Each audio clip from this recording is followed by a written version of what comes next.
Hello guys, welcome to share Bazaar. Market ICICI और Federal दोनों की तरफ से। देखिए, सबसे पहले आईसीआईसीआई बैंक की बात करें और बेस्ट ऑफ द लॉट है और आईसीआईसीआई बैंक के रिजल्ट्स डिसाइड करेंगे आपकी बैंक निफ्टी का परफॉर्मेंस और ओवरऑल बैंकिंग सेक्टर का परफॉर्मेंस। एनआईआई की बात करें तो केवल 9% की ग्रोथ है और प्रॉफिट में लगभग 6-6.5% की ग्रोथ आपको आती हुई दिखाई पड़ेगी। और ऑब्वियसली पिछले साल का बेस बड़ा है और कहीं ना कहीं ये जो प्रोविजनिंग का फैक्टर है जो बहुत हाई हो रहा है बहुत सारी प्राइवेट बैंक्स में, इसके कारण भी प्रॉफिट पे थोड़ा बहुत डेंट होने की संभावना है। की रिजल्ट रेशियोज जो अपने को ध्यान देने हैं, सबसे पहले डिपॉजिट ग्रोथ और लोन ग्रोथ 14 से 15% के आसपास रहेगी और net interest margin 10 basis points घट के 4.3% के आसपास आने का अनुमान है। ऑब्वियसली जो क्रेडिट कॉस्ट है, जो ओवरऑल एसेट क्वालिटी है, इस पे नज़र रखने की खास ज़रूरत रहेगी। इसके अलावा फेडरल बैंक, ये भी बैंक का नंबर रिपोर्ट करेगा और जो क्वार्टरली अपडेट था यहाँ 15% का एडवांसेस ग्रोथ, 15% का डिपॉजिट ग्रोथ बैंक ने ऑलरेडी डिस्क्लोज कर दिया, तो वहाँ कोई सरप्राइज नहीं होगा। जो नेट इंटरेस्ट इनकम है वो अनुमानित है लगभग 15% से ग्रो होगी 2360 करोड़ के आसपास। प्रॉफिट बिल्कुल फ्लैट रहेगा, पिछले साल एक वन ऑफ लार्ज बेस है, उसके कारण 960 करोड़ के आसपास आप प्रॉफिट एक्सपेक्ट कर सकते हैं। Growth wise loan growth company ने 20% डिस्क्लोज की है, 15% की डिपॉजिट ग्रोथ रही है।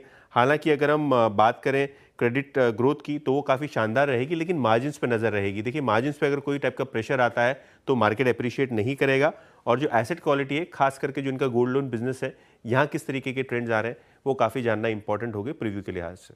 ओके, तो आईसीआईसीआई बैंक और फेडरल बैंक का ये दो नंबर्स पर नज़र रहेगी। भारती एयरटेल ये भी एक स्टॉक है जिस पर हमारी नज़र रहेगी और सिंस दिल्ली बेस्ड कंपनी है तो दीपाली के पास चलते हैं और जानते हैं कि क्या एक्सपेक्ट करें वहाँ से। दीपाली, क्या एक्सपेक्ट कर रहा है मार्केट? स्ट्रॉन्ग क्वार्टर रह सकता है भारतीय एयरटेल के लिए। रेवेन्यू, एबिटा, प्रॉफिटेबिलिटी, मार्जिन सभी पैरामीटर्स पर ग्रोथ एक्सपेक्टेड है। रेवेन्यूज देखें तो सीक्वेंशियल बेसिस पे 6.5% ग्रोथ देखने को मिल सकती है। 41,000 करोड़ रेवेन्यूज कंपनी पोस्ट कर सकती है। सिमिलरली अगर एबिटा को देखेंगे तो 11.25% की ग्रोथ सीक्वेंशियल बेसिस पे आने की पॉसिबिलिटी है। आंकड़ा रह सकता है 21,930 करोड़ का। प्रॉफिटेबिलिटी का आंकड़ा देखेंगे तो एडजस्टेड पैट सीक्वेंशियल बेसिस पे 57% ग्रो होने की पॉसिबिलिटी है। सिमिलर ग्रोथ वाई बेसिस पे भी देखने को मिलेगी और 4613 करोड़ का आंकड़ा कंपनी रिपोर्ट कर सकती है। सिमिलरली अगर मार्जिन्स को देखेंगे तो एबिटा मार्जिन्स 53.4% पर रहने की पॉसिबिलिटी है, यानी सीक्वेंशियल बेसिस पे लगभग 2.25% की ग्रोथ देखने को मिलेगी। स्ट्रॉन्ग क्वार्टर इसलिए रहेगा क्योंकि टैरिफ हाइक का बेनिफिट मिलेगा कंपनी को। जुलाई 2024 में कंपनी ने टैरिफ हाइक किया था तो उसका रिफ्लेक्शन टॉप लाइन पर देखने को मिल रहा है और इनफैक्ट आमतौर पर जब टैरिफ हाइक होता है तो 2 से 3 क्वार्टर लगते हैं फुली रिफ्लेक्ट होने में रेवेन्यू साइड पर, तो आने वाले क्वार्टर्स में भी इसका इंपैक्ट देखने को मिलेगा। इसके अलावा अर्पू ग्रोथ काफी अच्छी एक्सपेक्टेड है। 9% के आसपास का जंप अर्पू में रह सकता है। सीक्वेंशियल बेसिस पे ये 210 से बढ़कर 230 के आसपास आने की पॉसिबिलिटी है। ऑल्दो अगर अलग अलग सेगमेंट्स देखेंगे भारतीय एयरटेल के तो मोबाइल बिजनेस में स्पेशली जो टोटल सब्सक्राइबर्स है वहां पर डिक्लाइन देखने को मिल सकता है 12 लाख के आसपास का सिम कंसोलिडेशन की वजह से। लेकिन जो एयरटेल बिजनेस है वहां पर अच्छी ग्रोथ एक्सपेक्टेड है 12% के आसपास की। होम ब्रॉडबैंड रेवेन्यू में भी 5.5% की ग्रोथ सीक्वेंशियल बेसिस पे देखने को मिल सकती है और ब्रॉडबैंड यूजर्स में इजाफा भी देखने को मिलेगा इस क्वार्टर के दौरान। अगर अफ्रीकन बिजनेस की बात करें तो नाइजीरियन करेंसी वॉलेटाइल रही है, इसीलिए अफ्रीकन कारोबार भी थोड़ा वॉलेटाइल यानी फ्लैटिश ग्रोथ ही वहां रह सकती है 1% के आसपास की सीक्वेंशियल बेसिस पे। लेकिन टैरिफ हाइक, अर्पू ग्रोथ और इंडिया वायरलेस बिजनेस ये 3 स्ट्रॉन्ग साइड पर रहेंगे जिसके कारण अच्छे नंबर्स एक्सपेक्टेड हैं भारतीय एयरटेल से। भारतीय एयरटेल अच्छे नंबर्स एक्सपेक्टेड और देखना है कि कंपनी क्या गाइड करेगी आरपू को लेकर गोइंग फॉरवर्ड। इस पर एक क्विक टेक चेक, अमित बताइए ट्रेड लेना है या नहीं, क्योंकि एक बार रचना जी ने तो कह दिया जब तक नंबर्स नहीं आते आप शॉर्ट की रणनीति ही रखेंगी। आपको भी लग रहा है कि ये मंदी के ट्रैप में फंसा हुआ है काउंटर और उससे ब्रेक करना थोड़ा सा मुश्किल रह सकता है? जी मैम, थोड़ी सी नियर टर्म वीकनेस यहाँ पे जरूर नजर आ रही है। स्टॉक में कंटिन्यूअसली लोअर लोज बन रही है, 10 और 20 डेमा के नीचे ट्रेड कर रहा है। बट मेरा यहाँ पे ये रुझान है कि 1665 के लेवल है। अगर इसमें स्लाइड आएगा तो that will be up to 1630 1640, जहाँ पे 50 डे एक्सपोनेंशियल मूविंग एवरेज है। If results are good and favourable तो मेरे ख्याल से अगर वहां पे मिलेगा तो एक अच्छा एंट्री पॉइंट बनेगा। फिलहाल जिस हिसाब से मूवमेंट है मुझे लगता है किसी के शॉर्ट्स है तो बने रहें। एक स्मॉल स्लाइड टूवर्ड्स 1650 टू 1645 आ सकता है इसमें।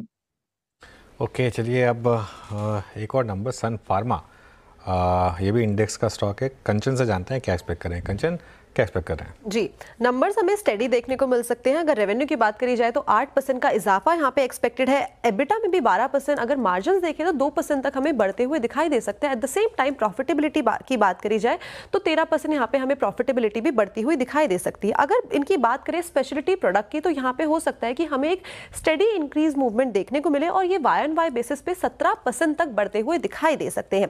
अब जो इनका डोमेस्टिक फॉर्मुलेशन है वहाँ पे भी हमें Y-on-Y बेसिस पे 12% की ग्रोथ संभव है। इसके अलावा इनका जो यूएस मार्केट के अंदर लॉन्च के ऊपर एक क्लैरिटी आना बहुत जरूरी है और वो लॉन्च है डिरोक्सोलिटिनिब का। बेसिकली इनको ऑलरेडी अप्रूवल तो मिल गया था लेकिन इस टाइम पे कुछ लीगल प्रॉब्लम से गुजर रहे हैं, जिसके चलते ये वाली जो कमेंट्री है, ये वाला जो क्लैरिफिकेशन है वो बहुत ज्यादा जरूरी रहेगा सन फार्मा के लिए। इसके साथ ही साथ इमर्जिंग मार्केट में ब्रांडेड जेनरिक को लेके मैनेजमेंट की क्या कमेंट्री आती है, ये खासा ध्यान में रखना है। अब बात कर लेते हैं की फोकस पॉइंट की, क्या ध्यान में रखने वाली चीजें हैं। स्पेशलिटी प्रोडक्ट के ऊपर मार्जिन्स किस तरीके के दिखाई देते हैं, कॉम्प्लेक्स जेनरिक के ऊपर मैनेजमेंट की तरफ से किस तरीके की कमेंट्री आती है, साथ ही क्लिनिकल डेवलपमेंट के लिए कंपनी R&D के एक्सपेंडिचर में क्या चेंजेस करती है। तो ये सारी चीजें जो फोकस में रखने वाली होगी, लेकिन ओवरऑल नंबर हमें हो सकता है कि स्टेडी देखने को मिले। ओके, नंबर शायद स्टडी देखने को मिले सन फार्मा के। रचना जी, इसमें कोई ट्रेड है क्या? क्योंकि एटलीस्ट फार्मा एक स्पेस है जहां थोड़ा मार्केट फिर भी उतना बुरा नहीं है। जी, अगर इसमें ट्रेड लेने की कोशिश करेंगे तो आपको ऐसे लगाना होगा 1850 पे। अगर लॉन्ग साइड पे जा रहे हैं तो ट्रेड लेना हो तो इसमें शॉर्ट साइड पे ज्यादा बेहतर ट्रेड मुझे नजर आ रहा है, क्योंकि मेरे हिसाब से यहाँ पे 1850 का लेवल टूटना चाहिए और डाउन जाना चाहिए ये 1800 की तरफ। ना जी, आपने डिसाइड कर लिया कि सिर्फ शॉर्ट ट्रेड ही देनी है मार्केट में, लॉन्ग देना ही नहीं है? नहीं, ऐसा डिसाइड करके तो मार्केट कभी बैठने नहीं देता, क्योंकि हम होते कौन है डिसाइड करने वाले, वो तो मार्केट डिसाइड करता है।